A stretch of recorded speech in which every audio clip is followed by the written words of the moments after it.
Incident of Dr. Lanyon. Time ran on, thousands of pounds were offered in reward, for the death of Sir Danvers was resented as a public injury, but Mr. Hyde had disappeared out of the ken of the police as though he had never existed. Much of his past was unearthed, indeed, and all disreputable. Tales came out of the man's cruelty, at once so callous and violent, of his vile life, of his strange associates, of the hatred that seemed to have surrounded his career, but of his present whereabouts, not a whisper. From the time he had left the house in Soho on the morning of the murder, he was simply blotted out, and gradually, as time drew on, Mr. Uttersund began to recover from the hotness of his alarm, and to grow more at quiet with himself. The death of Sir Danvers was, to his way of thinking, more than paid for by the disappearance of Mr. Hyde. Now that evil influence had been withdrawn, a new life began for Dr. Jekyll. He came out of his seclusion, renewed relations with his friends, became once more their familiar guest and entertainer, and whilst he had always been known for charities, he was now no less distinguished for religion. He was busy, he was much in the open air, he did good, his face seemed to open and brighten, as if with an inward consciousness of service, and for more than 2 months, the doctor was at peace. On the 8th of January Utterson had dined at the doctor's with a small party. Lanyon had been there, and the face of the host had looked from one to the other as in the old days when the trio were inseparable friends. On the 12th, and again on the 14th, the door was shut against the lawyer. The doctor was confined to the house, Poole said, and saw no one. On the 15th, he tried again, and was again refused, and having now been used for the last 2 months to see his friend almost daily, he found this return of solitude to weigh upon his spirits. The 5th night he had a guest to dine with him, and the 6th he betook himself to Dr. Lanyon's. There at least he was not denied admittance, but when he came in, he was shocked at the change which had taken place in the doctor's appearance. He had his death warrant written legibly upon his face. The rosy man had grown pale, his flesh had fallen away, he was visibly balder and older, and yet it was not so much these tokens of a swift physical decay that arrested the lawyer's notice, as a look in the eye and quality of manner that seemed to testify to some deep-seated terror of the mind. It was unlikely that the doctor should fear death, and yet that was what Utterson was tempted to suspect. Yes, he thought, he is a doctor, he must know his own state and that his days are counted, and the knowledge is more than he can bear. And yet when Utterson remarked on his ill looks, it was with an air of great firmness that Lanyon declared himself a doomed man. I have had a shock, he said, and I shall never recover. It is a question of weeks. Well, life has been pleasant, I liked it, yes, sir, I used to like it. I sometimes think if we knew all, we should be more glad to get away. Jekyll is ill, too, observed Utterson. Have you seen him? But Lanyon's face changed, and he held up a trembling hand. I wish to see or hear no more of Dr. Jekyll, he said in a loud, unsteady voice. I am quite done with that person, and I beg that you will spare me any allusion to one whom I regard as dead. Tut, tut, said Mr. Utterson, and then after a considerable pause, can't I do anything? He inquired. We are 3 very old friends, Lanyon, we shall not live to make others. Nothing can be done, returned Lanyon, ask himself. He will not see me, said the lawyer.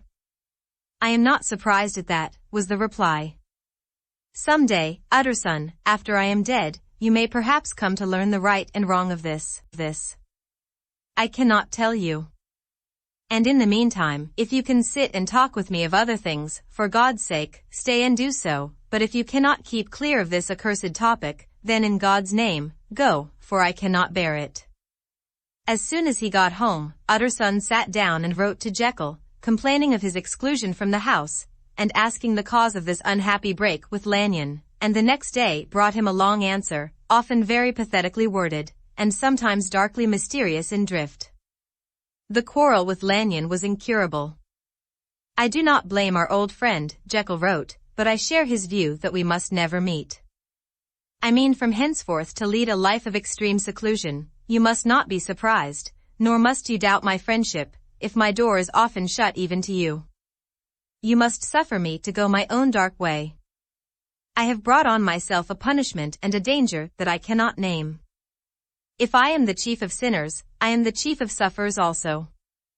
I could not think that this earth contained a place for sufferings and terrors so unmanning, and you can do but one thing, Utterson, to lighten this destiny, and that is to respect my silence. Utterson was amazed. The dark influence of Hyde had been withdrawn. The doctor had returned to his old tasks and amities. A week ago, the prospect had smiled with every promise of a cheerful and an honored age, and now in a moment, friendship and peace of mind, and the whole tenor of his life were wrecked. So great and unprepared a change pointed to madness, but in view of Lanyon's manner and words, there must lie for it some deeper ground. A week afterwards Dr. Lanyon took to his bed, and in something less than a fortnight he was dead.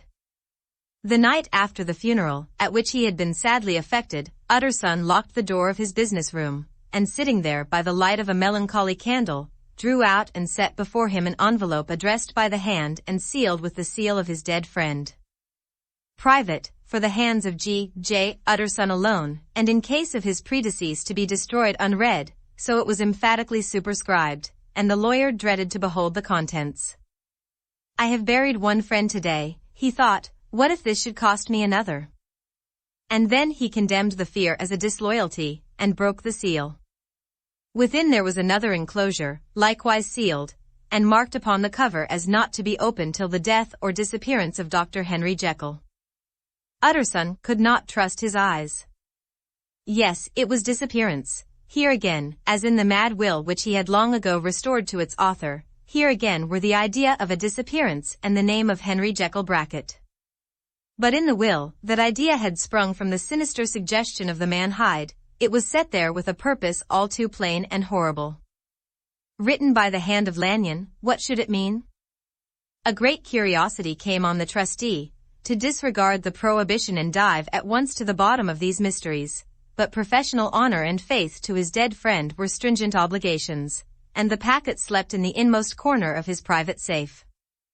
It is one thing to mortify curiosity, another to conquer it, and it may be doubted if, from that day forth, Utterson desired the society of his surviving friend with the same eagerness. He thought of him kindly, but his thoughts were disquieted and fearful. He went to call indeed, but he was perhaps relieved to be denied admittance. Perhaps, in his heart, he preferred to speak with Poole upon the doorstep and surrounded by the air and sounds of the open city, rather than to be admitted into that house of voluntary bondage, and to sit and speak with its inscrutable recluse.